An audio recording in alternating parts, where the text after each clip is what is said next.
if you wouldn't mind just briefly telling us your backstory and your role here in Kansas City.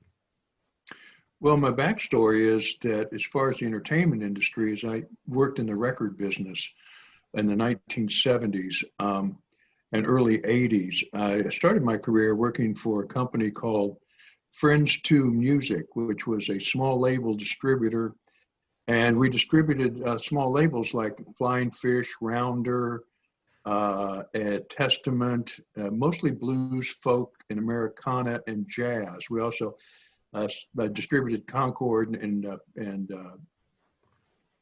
Fantasy Prestige Milestone. And so I worked for them. They were located in the caves. And at that time, there were a lot of small record stores across the country. And we were a place where they could go and buy all these small labels wholesale for the record stores. And so I had an opportunity to meet a lot of people like Chris Brokowitz and Har Hooley and Bruce Kaplan, who was at Flying Fish, and the gang at Rounder. So I worked there for a couple of years, and then I went to work for Penny Lane Records, which was out on Warnell, 75th and Warnell. And Penny Lane was the retail outlet for House Distributors. And it basically was a jazz store that also sold folk music and blues. And every year we'd take a van to Winfield, Kansas for the flat picking championship back in the early days. And we'd sell records under the grandstand. And we'd sell June Appel, and musicians would stop by and perform and do in stores. And we'd camp out for 3 days and sell records. And we did very well with that. And then about 1980, we started The Pitch. It was originally known as the Penny Pitch, and it was a newspaper to promote Penny Lane Records. And so I was one of the early contributors there, and that's really where I cut my teeth on writing. I had a regular column. I wrote as Lonesome Chuck. Everybody used pseudonyms. And I did jazz reviews, but also I promoted bands like the Blue Rhythm Band and other local bands, and wrote up a lot of local musicians in the Penny Pitch. It took off. Pretty quickly and became profitable for Hal anyway. We didn't get paid, but I worked for Hal until about 1982. And then I went to work for the Music Exchange, which was right around the corner on Westport, and worked with Ron and Bill Osment and the rest of the gang, buying and selling record collections. And I'd always been a collector of 78s. I've been collecting 78s since I was in my early 20s. And the Music Exchange bought everything: cassettes, 78s, LPs. And I worked for them until about 1984, when I went to work for KCUR FM as a jazz programmer.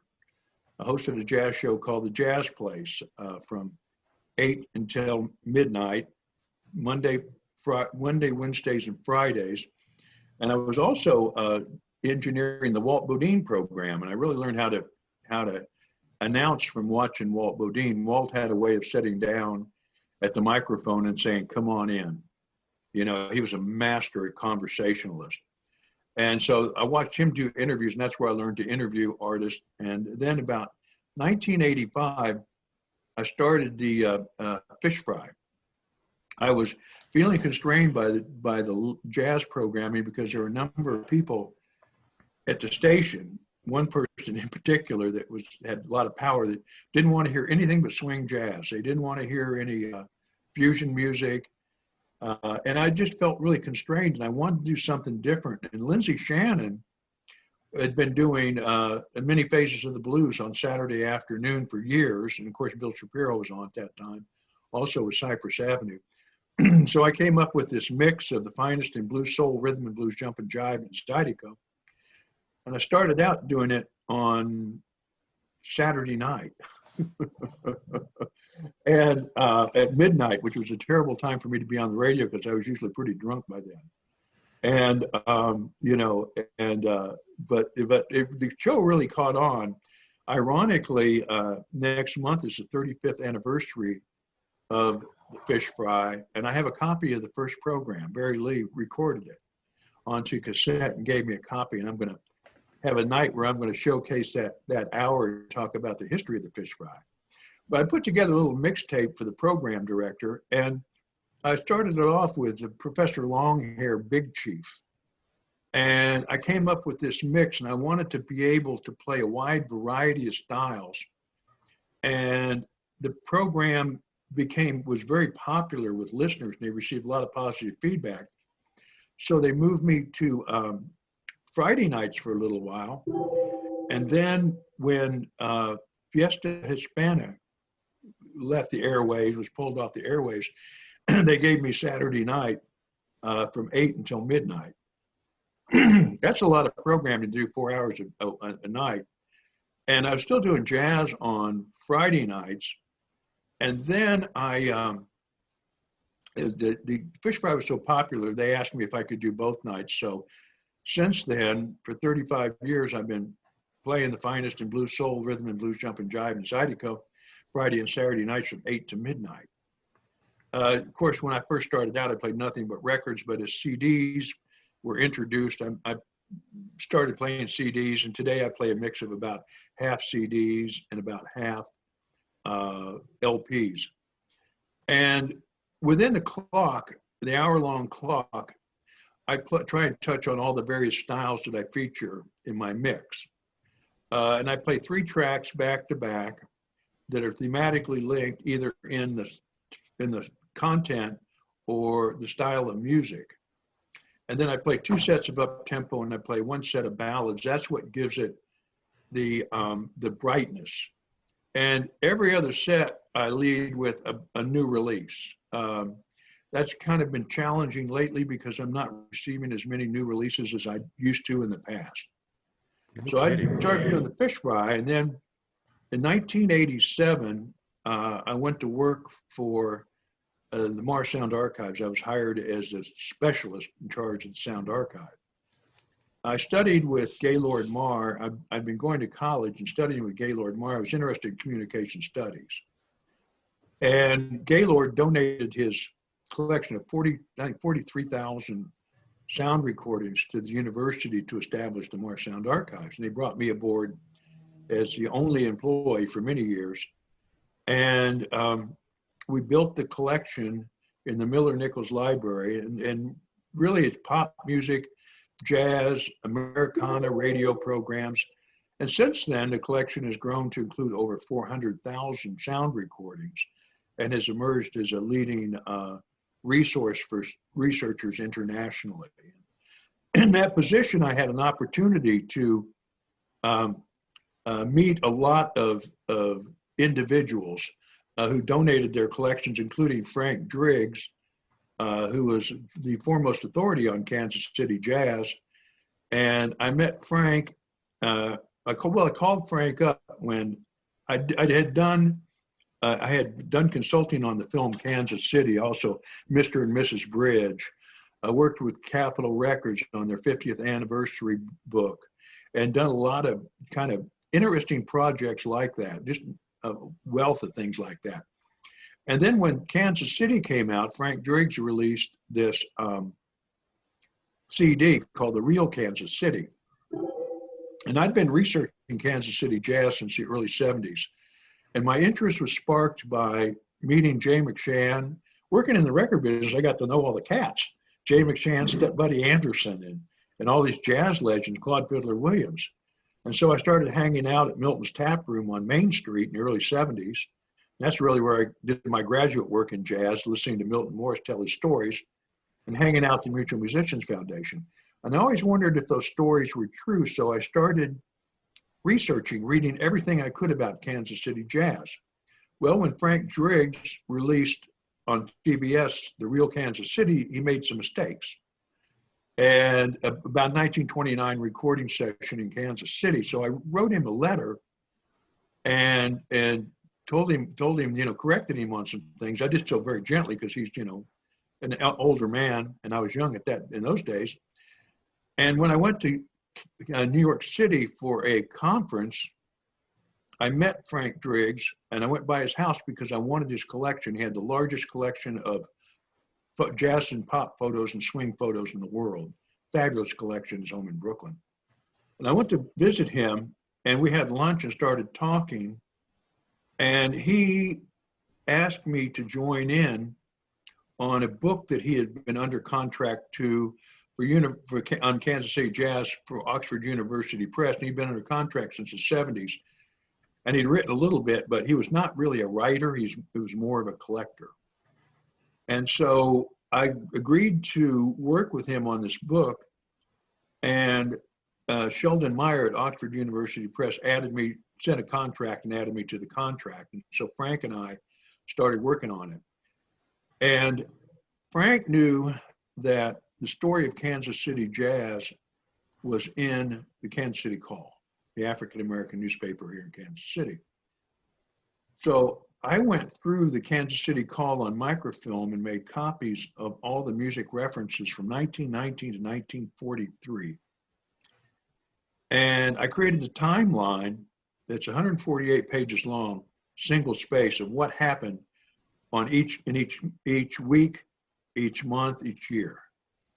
And also I went through the Kansas City American, Downbeat, Metronome, the other periodicals of the day, and added to the timeline. And then I gathered together all the interviews with Kansas City jazz artists and I get my hands on.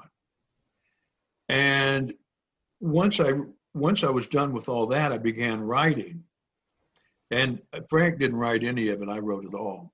His name's on it, but he didn't write any of it. But however, he did proof the text and supplied the images and offered some very insightful feedback. And I got through the first draft, and I realized that I wasn't telling the story that I really wanted to. So I went through a second draft of it, went through and revised the manuscript, and I sent a copy of it to Steve Paul. And Steve Paul responded that he couldn't hear 18th Street, couldn't smell it, couldn't see it. And so I thought, well, a few adjectives would be pretty good. And so I really found my voice as a writer. I've been writing for a long time, but I really found my voice as a storyteller in that third draft. And of course, it was published in 2006 by Oxford University Press. And it was very well received, and it's the first real history of Kansas City jazz. Ross Russell had written a jazz style in the Kansas City and the Southwest, but basically he appropriated Frank Driggs's published work. Frank had published a number of articles to put it together. There was real bad blood between Russell and Driggs. But there'd been other books written about it, but not a comprehensive book. Nathan Pearson, Howard Litwack did a book called Going to Kansas City, which were oral histories. And I drew from all those sources for our history of Kansas City jazz. And when I did the manuscript, the third pass over, I wrote 2 chapters on Charlie Parker. And I began reviewing the literature on Parker and reading everything I could. Ross Russell's book was fiction. He basically incorporated fictive elements into the story of Charlie Parker, and he sensationalized Charlie Parker's life to sell books. Albert Goldman encouraged him to sensationalize Parker's life. And you really didn't have to sensationalize Parker's life. He did enough on his own. So I started working on a manuscript of Charlie Parker, telling the story of Charlie Parker, doing a biography of Charlie Parker. And Oxford University Press had republished a book on Bird that was written by an English author, and it was a very slim volume. So they really weren't interested in it, but I just did it because I wanted to do it. So I started writing, and as I was researching, and I started telling Bird's story, and when I finished the manuscript, I sent it up to Bill Tuttle, who's my mentor, my writing mentor, in KU. He's a professor of history and American studies. He proofed the book.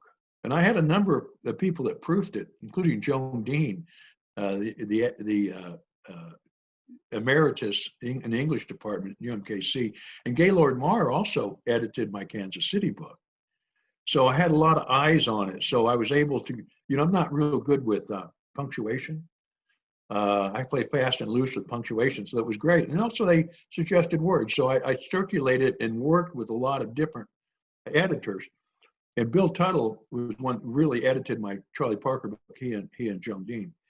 And I told Bill that I didn't really have a publisher. So he suggested I approach his publisher, the University of Illinois Press. And there was an emeritus publisher that he had worked with that was still bringing manuscripts into the press. And I wrote this really elaborate proposal for him. And he looked at my proposal and he said, "Why don't you send me the manuscript?" So I sent him the manuscript, and then very quickly they agreed to publish the book, which I was delighted about because I like them. They do music books. It's a smaller press. Oxford University Press really blows out the book, so they don't really do much to promote individual books. You've got a 6-month window usually to promote your book, and then sales will drop off.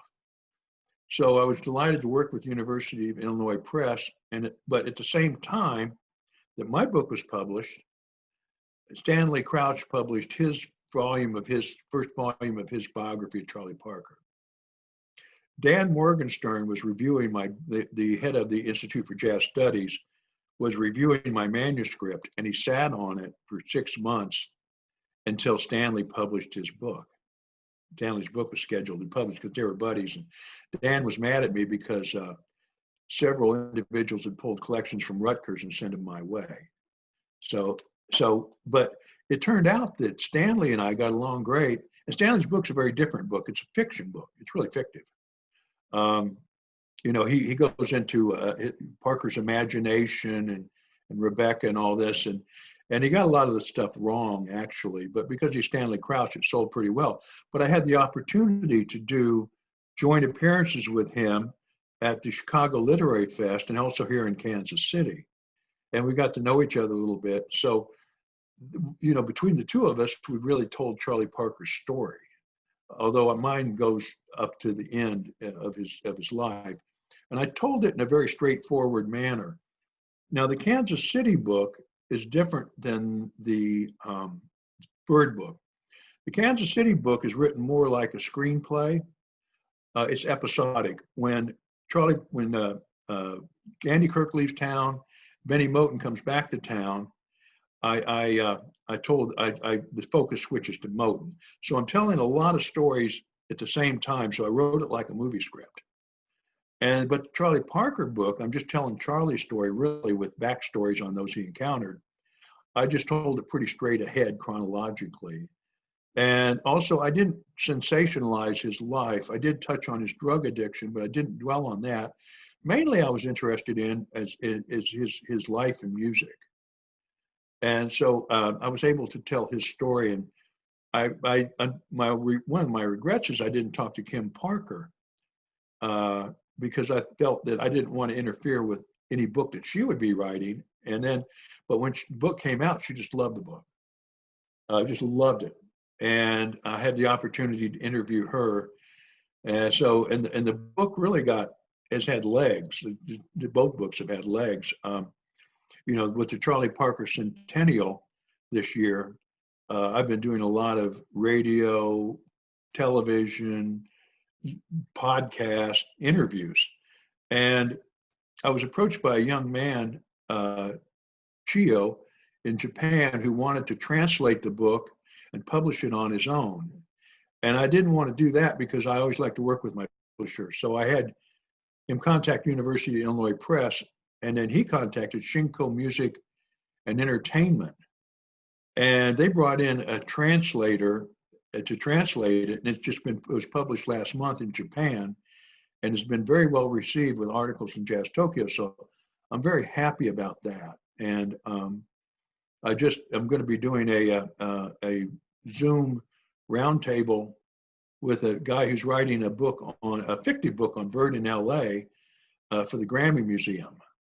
So, and also as part of I do a lot of different projects as part of the, one of the things I recently did that I'm really happy with is I co-curated an exhibit on Charlie Parker, Saxophone Supreme, the life and music of Charlie Parker at the American Jazz Museum. It will be in the Changing Gallery through December the 31st.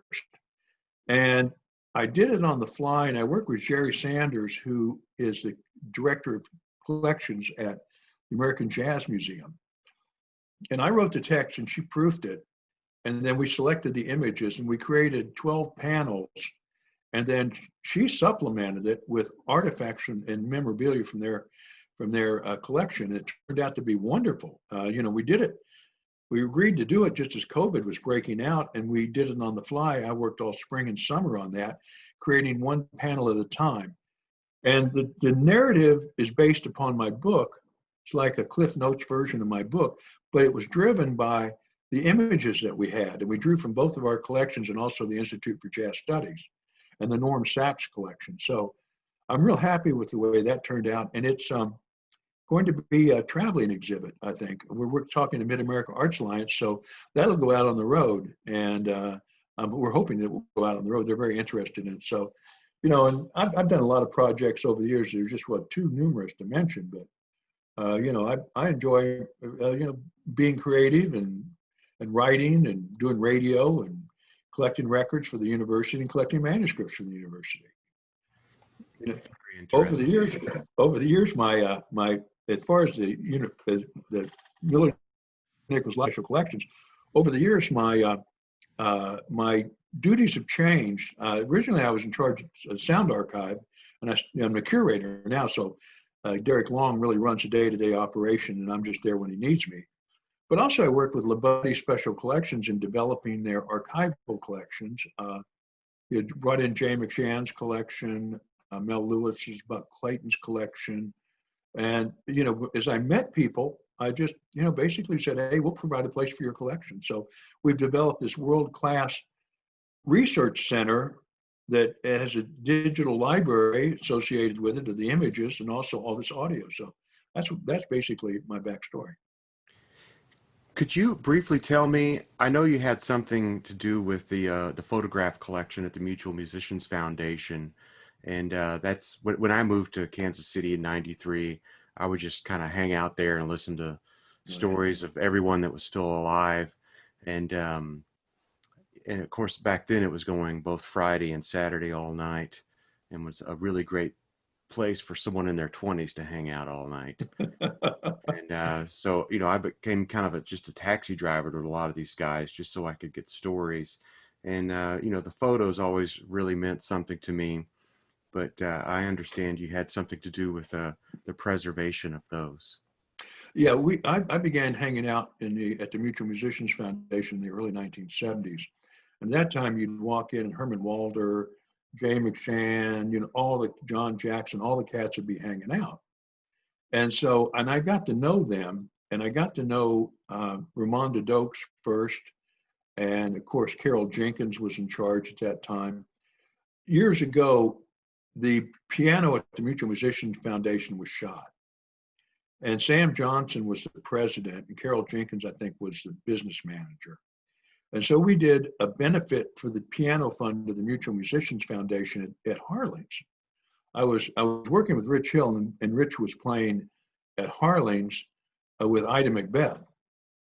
And everybody showed up that night, and we raised enough money to buy a piano, and then Jenkins donated the piano. So that hanging out there and then doing that and really helping them with that and becoming part of it, led to where they've been taken advantage of and ripped off for so many years that I was able to gain the trust of the administration. From Ramonda Dokes up to Betty Crow was in charge. And Betty Crow was in charge of the foundation. And she really was very aware of their history. And the history, of course, is on the walls. And photos began disappearing. And later we found out it was musicians selling them because they needed money. And so we met with the board and transferred, and I proposed to them that we preserve the photo collection. And there was also file cabinets full of photos in the office. So we transferred the photos to the university. They still own them. We're caretakers of them.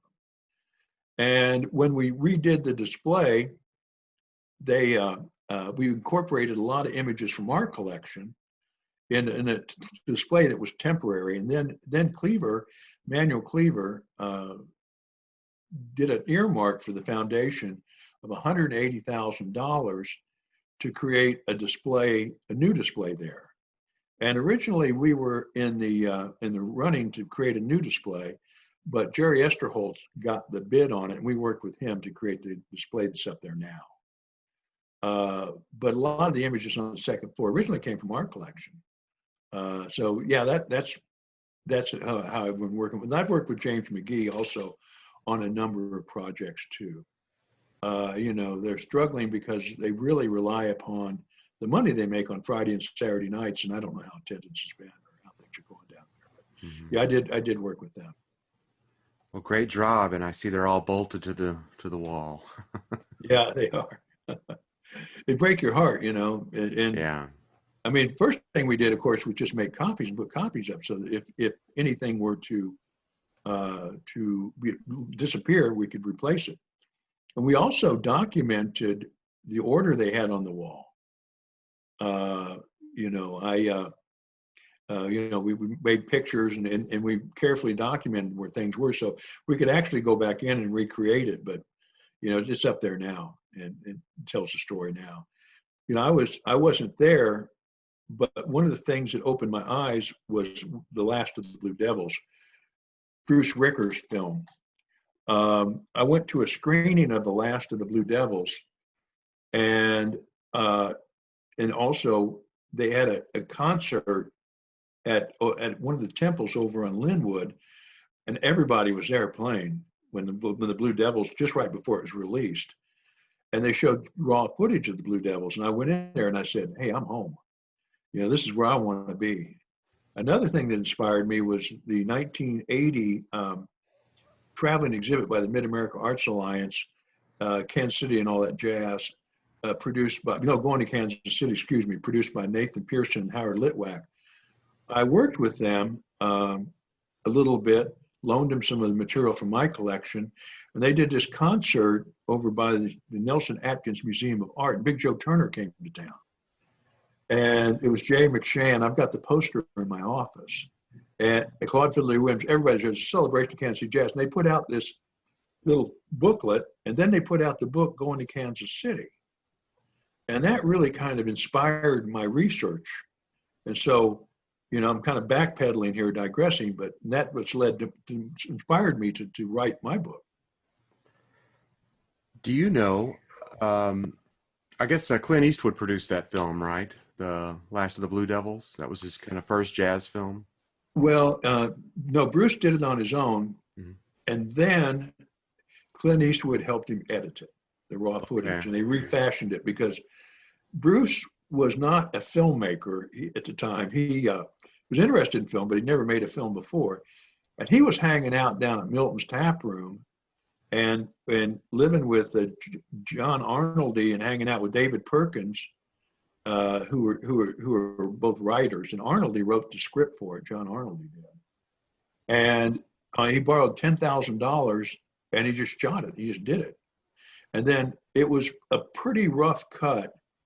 And then he founded Rhapsody Films, and he became a documentarian. But he learned how to be a documentarian from Clint Eastwood. And of course, Clint was interested in Kansas City jazz and jazz in general. And so Clint went in and re-edited the version we see today. So do you know if there's alternative footage out there somewhere of things that we don't see in that film? Yeah, the raw footage for Last of the Blue Devils is Institute for Jazz Studies at Rutgers. Oh, okay. So yeah. A person can go and see that, huh? I don't know if you can go see it, but they hold it. And he shot over a period of days at the foundation. I mean, he shot everything. And it's interesting because, of course, he's using film. Mm-hmm. And, you have people walking in front of the camera. He Yeah. really nails the foundation. Yeah, Uh, with the split screen. yeah, and then there's good reason for those split screens, and he Mhm. did us all a big favor by doing that. Bruce became a good friend of mine, and he was one of my mentors. And when he released Straight No Chaser, he came to town and we hung out for the premiere of that here locally at the Midland, Oh, the wow. documentary on Thelonious Monk. Yeah, I've seen it. I didn't know he did it. Yeah, yeah. So So, what are your thoughts on Eastwood's Bird film, if I may ask? I don't care for his Eastwood's Bird film. It's real Chan's story. It's not Hmm. Bird's story. Hmm. Um, Chan was a consultant on that, and she really had an agenda. And every time you see Bird, he's this tortured genius. He's sweating. He's a victim and all that. And Bird was triumphant, Hmm. and he triumphed over adversity. He was an African American who was a drug addict, and an alcoholic, and had mental issues, but he was a genius. And he was able to soar above convention and triumph despite all of his challenges. And that doesn't come across in the film. I think Clint was a little too close to the subject. And he clearly had, and there's a lot of just not stuff that's not right in it. I understand it's fiction, but fiction should tell the story true to the story, I think. I would love to hear your take on the famous woodshedding story where he goes to the cabin and then reinvents himself. It's a story even I tell my children. Well, there's three watershed incidents in Bird's life. The first one is in the fall of would be 1936. No, excuse me, the spring of 1936. He goes into the Reno Club, sets in at the Reno Club. The Basie band is still there at that time. And they had a jam session called the Spook Breakfast that started at midnight on Sunday nights and went all day on Monday. And he sat in on it, and he faltered while playing Honeysuckle Rose, soloing while playing Honeysuckle Rose. And Joe Jones threw a cymbal at his feet and humiliated him. So he retreated to his mother's house, and by his accounts, he practiced 12 to 14 hours a day. And then he became a professional musician during that summer. And then Thanksgiving Day, 1936, he was on his way to play a gig at a place called Musser's Ozark Tavern. It was 5 miles south of Eldon, Missouri. And on the way, the car hit a slick spot, and he was traveling and hit a slick spot on the road and flipped over. And it killed George Wilkerson, the leader, and threw Ernest Daniels, Bird's friend, in 60 feet into a plowed field, and it broke Bird's ribs and his back. And he brought him back to Kansas City, where he recuperated at Addie's house. And he was given heroin for the pain. And at that time, heroin was thought to be a safer alternative than morphine. And he developed a taste for narcotics, and narcotics are readily available in Kansas City at that time because it's a wide open town. There's something like a $5 million narcotics ring operating out of Kansas City at that time. And then the following summer, he returned to Musser's for a summer-long gig, seasonal gig. And they went down there with George E. Lee's band. And Lee, of course, had been one of the leading band leaders in Kansas City during the 1920s and early 30s. And the musicians had to stay on site, and they had to keep a real low profile because it's Little Dixie, surrounded by sundown communities where African Americans don't venture out after dark. And they don't want to be there because they'd be lynched. And so that summer, he spent woodshedding, retreated into the woodshed, as musicians said, and he learned all the chord changes and inversions, and returned to Kansas City, reportedly a changed musician, according to Gene Ramey. Gene is the most reliable of the narrators in Kansas City jazz. And also, he had a real raggedy horn in high school. And when his horn was destroyed in the wreck, and Mr. Musser, who's a very colorful individual himself, bought Bert a new horn, and Gene Ramey thought that gave him a lift. So by the time he spent his summer at 37 in the Ozarks and came back, he was a musically transformed man. And he became a big star here locally with Harlan Leonard and also with Jay McShann and Buster Smith. He really learned his craft. He honed his craft working with Buster Smith at Lucille's Paradise in the spring of 1938. Lucille's was located upstairs next to the Kansas City Call on Vine Street, on 18th Street, rather. And Buster Smith was a veteran of the Count Basie and also the Blue Devils, and he was an alto player. And he hasn't been well documented on records, unfortunately, but he became Bird's musical father and his mentor. And they shared the front line, and it got to be, according to Jay McShann, according to Buster, anything he could play, Charlie could play better. Jay McShann talks about hearing a broadcast over KXBY, went up to Buster the next day and said, "Buster, you sure sounded good." And Buster said, "That wasn't me, that was Charlie." And so, that's how he came of age musically. And he was playing bebop in Kansas City. All the older musicians called it crazy music, but it was bebop. Brilliant. So, Chuck, would you be able to give us a picture of what the music industry looked like in the early 20th century regarding music labels, publishing, theater shows, and not with jazz, but you've told me briefly before about how large the country music industry was here, and I would just like to get a sense of what you know about that epoch in Kansas City. Well, Kansas City emerged as a center for music publishing just after the turn of the century. Kansas City was a railroad hub. If you were going west, north, south, or east, you went through Kansas City. And so all of the vaudeville groups came through Kansas City and played at the theaters. And the powers that be on Ward Parkway erected a number of theaters, including the Coates House, and these were performing venues. And vaudeville, of course, is big at the turn of the century. So all these theater troupes came through with the bands. They always had bands with them. They didn't play with local bands because they needed to know the repertoire. And so they began playing in Kansas City, Kansas City's Ground Theaters down on 12th Street. And that created the demand for sheet music and instruments and instrument repair.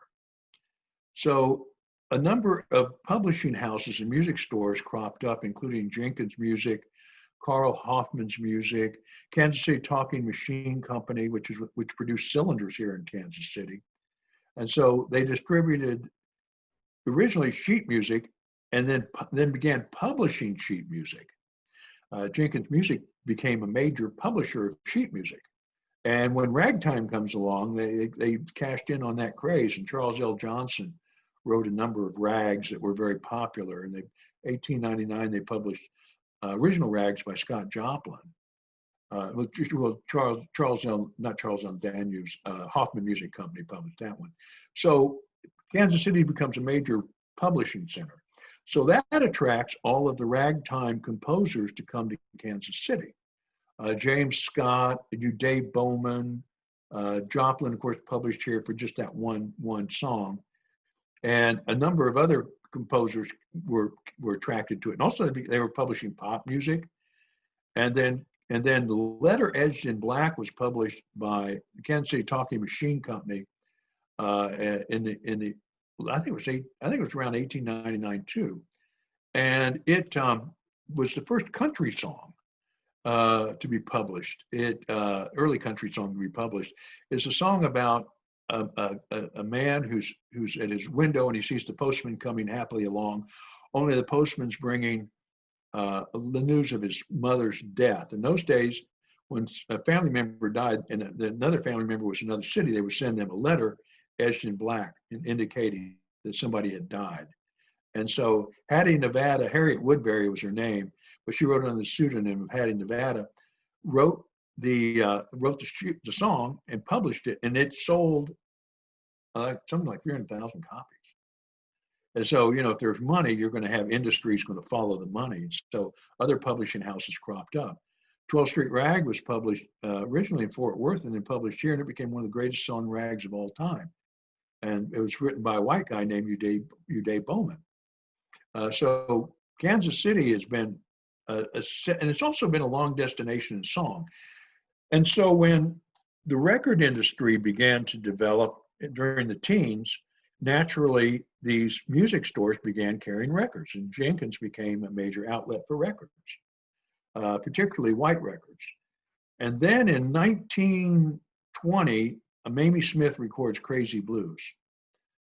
Crazy Blues became an instant hit nationally. And it sparked what's known, it became known as the race record business. The race record business is so-called race records because they were manufactured to target African Americans, reported to target African Americans. They were called race. They were for the race, and there were a number of white labels, like for example RCA Victor and OK, that had a race division. And then you also had Black Swan in New York City. W.C. Handy published the Black Swan label. And you had other Paramount label too, which also another race label. And so there was a great demand for records in that community. Well, about 1920, an entrepreneur named Winston Holmes opened the Winston Holmes Music Company at 18th and Highland. It was on the northwest corner. And he had worked in the business in the industry for Star Piano, and he was he was a lightweight boxer, he was an entertainer, traveled on the vaudeville circuit. So he opened what became known, what he billed as the only Negro music house in town. And Winston was a very successful businessman, and he sold Paramount, OK, Columbia, all the Black Swans, and all these other race labels. And he became a distributor for these labels to other record stores all across the Southwest. And so he was very powerful within the industry. And then in the mid-20s, he started his own label, the Merit label. And he was in on the production of the first Kansas City jazz recording, Evil Mama Blues by Ada Brown and Benny Moten. It was recorded in 1923. And ironically, it was produced by a guy named Ralph Peer. Ralph Peer was from Independence. He worked for the CBS label. They had an office here in Kansas City. I think he probably was in on the first recording in 1920 by Coon Sanders Band. And so Ralph Peer and Benny Moten and Winston Holmes produced this first session. And the Holmes and Peer had a falling out. And Peer was an interesting man. He would record, earlier on, he'd recorded the first country record, Little Log Cabin by the Lane. And he also produced the first blues, Crazy Blues. So he was an A&R man. But he was he was into publishing also. He formed Great Southern Music. And when he would record somebody, they would publish with Great Southern. And so he made his fortune off his publishing. So he and Winston Holmes butted heads for that first OK session, and Peer formed a partnership with Moten, and he produced Moten's records for the OK label. And then in 1927, when Peer went to work for the Victor label, he brought Moten in to the Victor label. And he listed Moten's records along with the white artists, Coon Sanders and the other white artists on Victor. And that was a point of great pride for Benny Moten to be listed along with these white artists. And so Winston Holmes, feeling rather stung, formed the Merit label. And it's significant that while OK is just OK, Merit indicates merit. And he was put out of business, unfortunately, by the Great Depression. That really devastated the industry. At the same time, also, you had radio in Kansas City. Coon Sanders' original Nighthawk Orchestra were the first organized group to broadcast regularly on the radio. Over WDAF, they broadcast a program called the Nighthawk Frolic. And since there was an open, since there were, shall we say, they had an open channel. The broadcast, because there was not much up in the ether at that time, the broadcast could be picked up from New York to Hawaii, Maine to Hawaii, Mexico to Canada. And they turned Kansas City really into a beacon of jazz. And Benny Moten also broadcast. He broadcast over WHB. So you had all these elements in Kansas City. You had the publishing houses, you had record labels, representatives here, offices here. You had records being recorded here, and you had sheet music. So all those elements were here. I got a cough.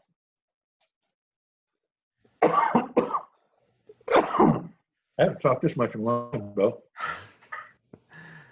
Oh, it's just a big pile of gold. Thank you. So there were these some of these the transmitters right on the Mexican border responsible for a lot of that dissemination of the slamming Kansas City blues everyone was hearing? No, that was a border radio. That was a Carter family. Okay. And it was country music too. Mm-hmm. Now, there was always a country, Kansas City jazz and blues are really intertwined. Kansas City blues is an orchestral expression of the blues. Kansas City jazz is an orchestral expression of the blues. Jump in the blues, swing in the blues, were swing songs, but they're all based on the blues. Big Joe Turner, the father of the blues, according to Jesse Stone, who worked who was the one that wrote the early R&B book, said that he and Joe Turner were rock and rolling down on 12th Street in the 1930s. So you have the great blues shouters. You also have Boogie Woogie coming out of Kansas City. You have rock and roll, and swing comes out of Kansas City too. Moten's Swing, which was written by Count Basie and Eddie Durham, recorded by Benny Moten in December of 1932, foreshadows the swing era by 3 years. So it's you have ragtime coming out of Kansas City, you have swing music, you have the blues, you have rock and roll with Joe Turner, and you have bebop with Charlie Parker. So the major movements in music, and during that time, from the turn of the century up to 1940s, all comes out of Kansas City. So are the legends of shouters like Big Joe Turner singing from behind the bar and tending bar, is that true? Yes, that's true. That's just true. Yeah, he and Pete Johnson worked at a place called the Backbiters Club over on 12th Street. You can imagine what that place was like. But they really came to the national forefront at the Sunset Club at 12th and Woodland. And it was at various places, but they worked at 12th and Woodland. And Joe Turner was a singing bartender, and Pete Johnson would play the piano. And it was operated by a guy named Piney Brown. And Piney Brown was a sporting man. He was a pimp, and he ran a gambling operation for Felix Payne, who was a sporting man, who was the sporting man in Kansas City. And so Felix Payne was known for his generosity to musicians. And so all the musicians, after they would get off work, would show up at the Sunset Club, because clubs didn't close in those days. And sometimes there would be as many as 15 musicians on stage at the Sunset Club as the sun rose. So that, the blues has always been a very significant part of Kansas City. Was Dante's Inferno around when you came to KC? Yeah, when I was growing up, it was over on Troost at that time. Okay. Dante's Infernos was originally on Independence Avenue, and it was it had a drag show. Mm-hmm. And they had a guy that dressed up as half a guy, half woman, Mr. Half and Half. It was quite a colorful place. And later it moved out in the 60s, it moved to Troost. My dad and mom used to go dancing. They had music when they were on Troost at the Dante's Inferno. It was quite the place. And then it became a rock and roll hall for teenagers in the 1960s. So I didn't go there, right there where 35 was built there on Independence, kind of around there.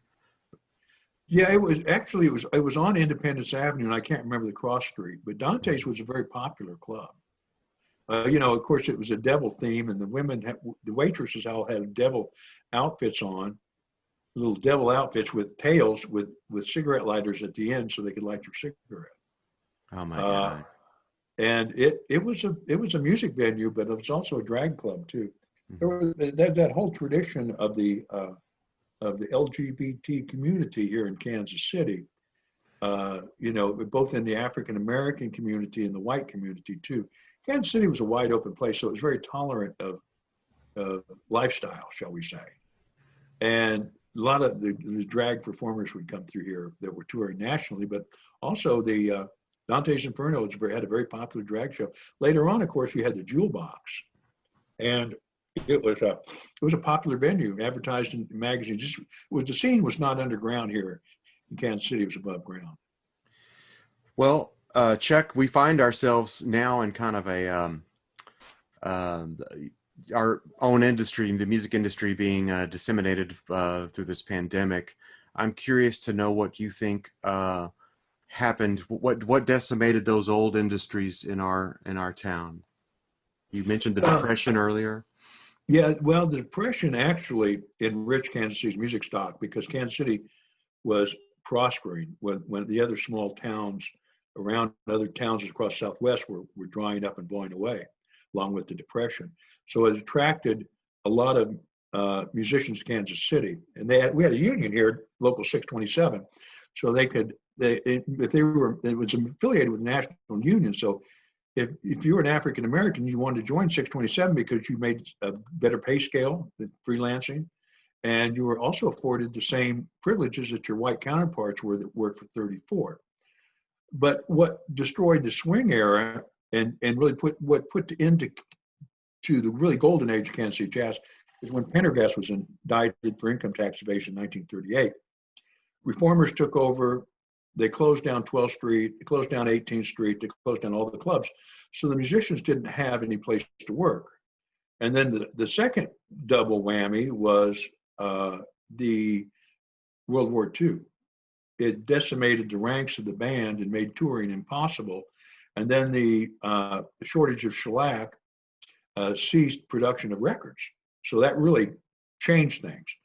And then in the post-World War II period, you have, music splitting in two streams. You have Charlie Parker and bebop, small jazz ensembles, and you have rhythm and blues coming out of Earl Bostic and those heavy rhythm bands like Buddy Johnson's band and Lionel Hampton. So you have African American music anyway split into two streams. But the scene in Kansas City becomes revitalized really in the 1950s. There's this myth that after the war that nothing was happening. It's not true because the musicians that served during the war all returned to Kansas City. Like Claude Fiddler Williams came back, Jay McShann came back, and they started working again in clubs. Like there was a club on Main Street called Johnny Baker's. It wasn't these kind of grand places, and the Playmore was still going too.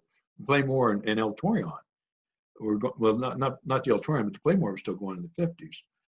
And so, you had these musicians coming back to town, and they start playing in these small clubs at places like Tootie's Mayfair, out in the county on 79th and Warnell. Half Hill Tavern was popular. And you had groups like the Scamps and Jay McShann. And Priscilla Bowman had a big hit with Hands Off during the 1950s. So the tradition really has continued. There's been a continuous thread. And then in the 1960s, of course, you have the Union Station, a club down there where they're bringing in Weather Report, and and providing a venue, sign, and then I can't remember the name of that club, but I'll think of it in a second. And then, of course, during the 1970s, you had the Signboard and other places, and Milton's was there all along. And so you had a number of clubs, a succession of clubs that really kept the flame of Kansas City jazz burning. And then, in 1980, you had this great revival with Going to Kansas City exhibit and Last of the Blue Devils. So you get a lot of interest in Kansas City jazz, and it really underwent a renaissance at that time during the 80s. And you have Eddie Baker, with the Charlie Parker Foundation. So, the tradition has jammed on always in Kansas City since the 20s and 30s. Could you tell me, during the pandemic, one of the main places I've been able to play and still make a living is the Ship has kind of moved their venue and facing out into the back alley. And I caught the tail end of it when it was still downtown. But can you speak a little bit of the history of that venue before it was in the West Bottoms? It was a dive bar Yeah. across from the library. No, Mm-hmm. no, across from the YMCA, excuse me. Mm-hmm. And YMCA was a halfway house for people that were on probation. And so they all these hold up men and hookers, and everybody used to hang out at the Ship. And my friend Teddy Dibble and his gang at the Art Institute began going down there. In fact, Teddy had his birthday down there. And Adam Jones would go down there too. And so when the Ship closed, Adam Jones, and it was a very colorful place. Part of the film Robert Altman's Kansas City was filmed there. And we used to go down there and hang out. And of course, there was a ship, and the interior was modeled after a ship. The place smelled like piss and beer. You couldn't believe it. And cigarettes. People smoked then. So when Adam Jones renovated the building, he took all of the fixtures, and then of course recreated it down in the West Bottoms. And the Ship was a trip, man. It was like, whoa, kind of a scary place actually. I've always been kind of amazed at the amount of just glorious dance halls in Kansas City. And of course, some of them are still open for business, such as Drexel Hall. And I got married in what's now, I guess, the Westport Ballet. Yeah. Can you speak a little bit about just the history of why we have such it seems we had a very important social dance scene. Well, the halls usually are affiliated with a profession or a social club. And where the Kansas City Ballet is, I can't think of the name of the original dance hall, but Coon Sanders played there. And Coon Sanders played there a lot. And there was always these dance halls. There was a subway, submarine on Troost. They were usually associated, like I said, they were owned by a trade organization or a business. And there were a lot of social clubs in Kansas City at that time. So you had, in the African American community, you had the Portello Girls, you had the Beau Brummel Club, the Cheerio Boys who worked in the packing houses. And so they would organize these social dances. And at 18th and Vine, you had Paseo Hall at 15th and Paseo. And then you had a lot of smaller dance halls too. Some of them were a bucket of blood places, like Lincoln Hall, top floor of the Lincoln Building. And then in 1927, the Playmore Ballroom opened at Linwood, Maine, where the Cadillac dealership is now. And that was a complete entertainment complex with a bowling alley on the ground floor, a hockey arena in back, swimming pools during the summer, ball fields, and a ballroom that was upstairs. The ballrooms were usually upstairs because they have unobstructed views up there.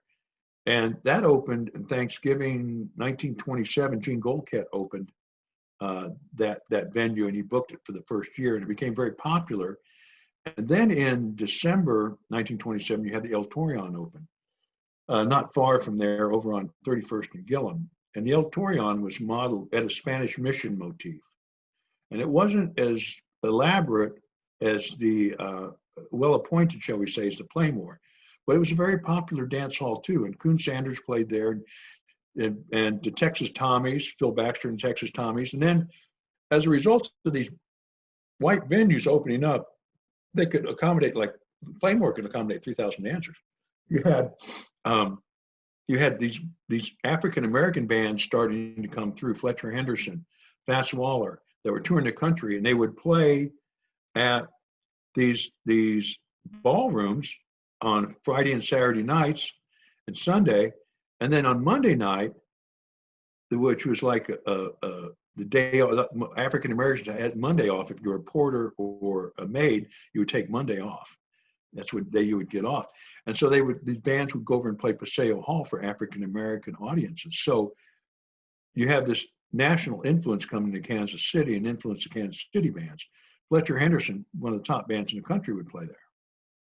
How And many, how many of these halls would you just estimate were in Kansas City at that time? probably at least, they varied in size. Kansas City's kind of balkanized in some ways. You have the North End, you have the Northeast, you have Midtown, South Kansas City. I'd say there's at least 25 of them. I mean, they're dance halls, places where people would go dance, and it was a different world in those days because a lot of young people still live with their parents, and so and today we're kind of cocooned in on our own thing. But in those days, they had these grand spaces where you would go socialize. And they also had taxi dance joints down on 12th Street. I mean, actually, I think there are probably hundreds of dance halls. I mean, I just reeling through them, and it's amazing how how many there were, and they served different purposes. The taxi dance joints down on 12th Street were a place where men could go to pay to dance with women. The old 10 cents a dance thing, and they may hook up later. They're pretty seedy places, really. The ones down on 12th Street, but the dance halls like Drexel Hall, they would they're community meeting places. There would be polite dances when they would, high school kids would go there, young adults to meet each other. That's how people hooked up in those days. We didn't have the internet then, so there were a lot of them, and there were a lot of up north. You had at Wynwood Beach during the summer. You had people would go up there and dance in the dance pavilion. Fairyland Park, 79th and Prospect had a big pavilion. It was just gorgeous, and they were entertainment venues. And Wynwood Beach, you'd go swim in the pond. I used to go swimming at Wynwood Beach when I was a kid, and we used to play pinball in the old dance pavilion. I didn't know what it was at that time, and then all those venues. Kansas City was a major musical destination, entertainment center. Well, we're coming up on an hour here, and I really appreciate your time, Chuck. This has just been absolutely fantastic, and we all knew that it would be. But just one last question. I'm a musician myself and have always made a good living here. Always lots of audiences. People go out in this town. I've never had to have any other kind of employment besides just playing music. So I think it's a very healthy place for a musician, and you can have a home and a family, and you can actually kind of do it here, which is becoming harder and harder to do in many cities in the U.S. But I would like to know what you think Kansas City needs regarding industry that it had in the past, such as publishing, recording.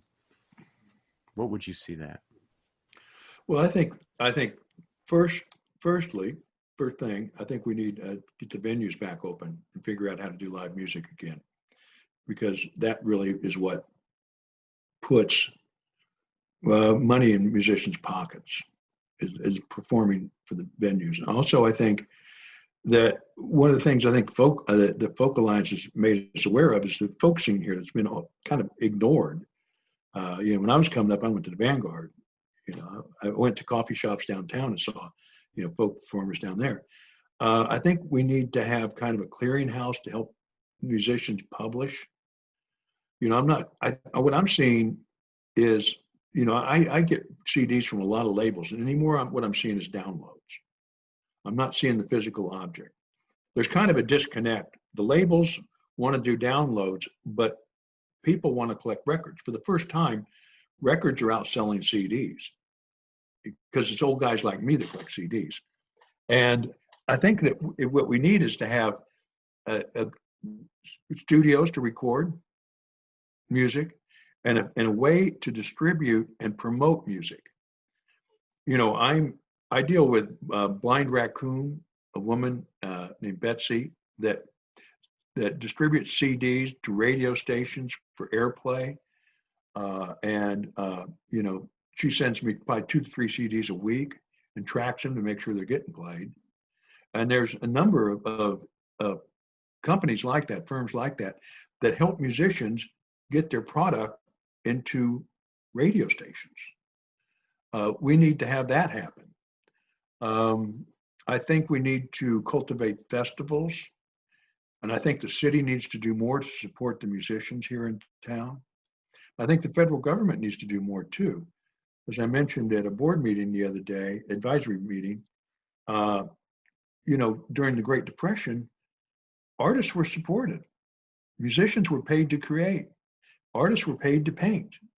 And we enjoy the benefit of that with these compositions that have endured. So we need to think of the music industry like any other industry that needs support. I think that's what needs to happen. And also, I think we need to get the word out about who's playing where in town, because, you know, Kansas City Star really doesn't cover the local music scene anymore. At one time they did. And I think their readership has declined significantly. The Pitch, when we started the Pitch, we covered the music scene. If you go into those early issues, you'll see in the back a concert calendar, and there was no charge for that. So we need to do this, of course, in the current virtual environment, but there needs to be like a clearinghouse for who's playing around town, what's new, and a place where people can go to find out what's happening in jazz, in folk music, in Americana, international music here in town, because it's being covered kind of slipshod, you know what I mean? People put it up on the internet, on their Facebook page or Instagram, but not everybody sees that. And sometimes you don't Yeah. see it till after the fact. Yeah, Bill's So, got his plastic sax thing for jazz. Right. yeah. And then I guess Arts KC Go is trying to fill this void. They've made a really valiant attempt at doing this. Have you seen that yet? No, I have not, but it needs to go across musical genres, Yeah. because let's face it, there's a real blurring of lines between different styles of music these days. You know, you have jazz and hip hop coming together. I was just contacted by a woman who's doing a street ballet project where they wanted music for 18th Divine. So I turned her on to that CD that Hal Wilner did, where contemporary artists are sampling Bird, you know, and you know, it needs to be, we need to promote it equally, and we need to promote across board. I think for folk, we need to cultivate more venues. There was a time when, you know, folk artists like Chet Nichols or Bruin Shipley, well, not really folk, but they started out that way, would play Cowtown Ballroom, and they would open up for bigger acts. And the Uptown Theater could do a better job, certainly, of presenting music. We need more people presenting music in Kansas City. You know, think about when they did the Uptown Theater. David Grissman and Stefan Grappelli played the Uptown Theater. And the Midland and some of these other venues need to get hip to that more, I think. You said something earlier that I found interesting, that you're having trouble finding new releases for your fish fry. Yeah, traditionally, roots Americana artists and blues artists will release a CD ahead of a tour, because you don't make any money off your label selling your CD or publishing your book. You really don't. Where you make your money is when you sell it on the road and do in-stores. So a lot of these artists have been backing off. I'm beginning to see more now, but the last couple of months have been pretty barren.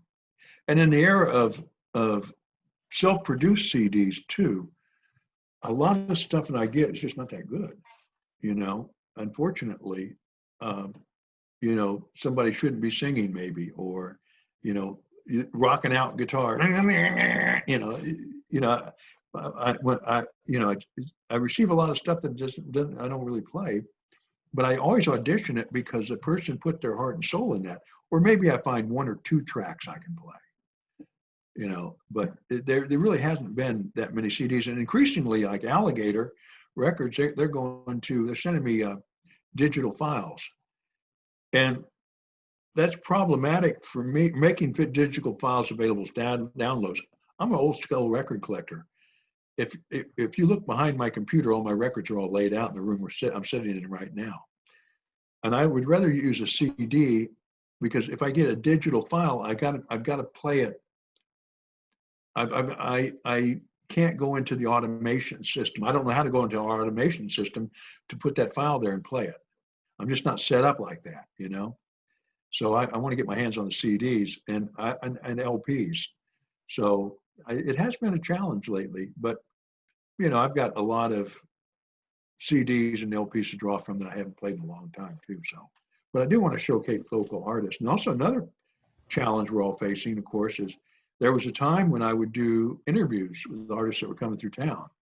And now, KCUR and KKFI is the same way. They're really discouraging people from going to those studios. They're closed to the public. So, and I don't like to do phoners because they don't sound good. So, we've all got to adapt to this new environment. But I think one of the things, a model that's been pretty good is Kansas City Jazz Alive. They were the umbrella organization for the Charlie Parker Centennial Celebration here.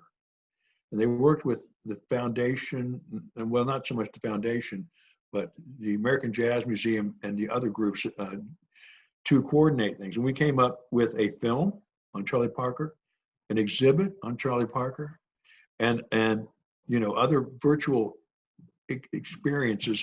But there were no clubs open, so we couldn't do our normal, Charlie Parker being played in clubs every night. But we were successful because there was that umbrella, and everybody had a seat at the table. And I think Folk Alliance too is smart because they are very open-minded musically. When that first conference came to town, I was blown away by all those different styles I was seeing and hearing. They embrace a wide variety of music, and I think we have to do that because most people aren't musically narrow-minded. They're very broad-minded about music. Did you go to the one in Montreal? No, I did not. Oh yeah, it was really, really international. It was very exciting. Yeah. Oh yeah, I wanted to go to New Orleans, but I couldn't make the scene. I do the Fish Fry Live still, so I'm kind of tied to my weekends are tied up. I've got camp programs, but I enjoy doing it. I don't like to travel as much as I used to. Let's put it that way. All right. Well, thank you so much for your time, Chuck. That was just absolutely fantastic, and I learned a whole lot. Really appreciate it. Well, I'm glad to sit down and talk to you, man, and keep up the good work, Bo. Okay, you too, and I love your New Deal idea. Yeah, I think so. I think we need to do it at the city level and also at the federal level too.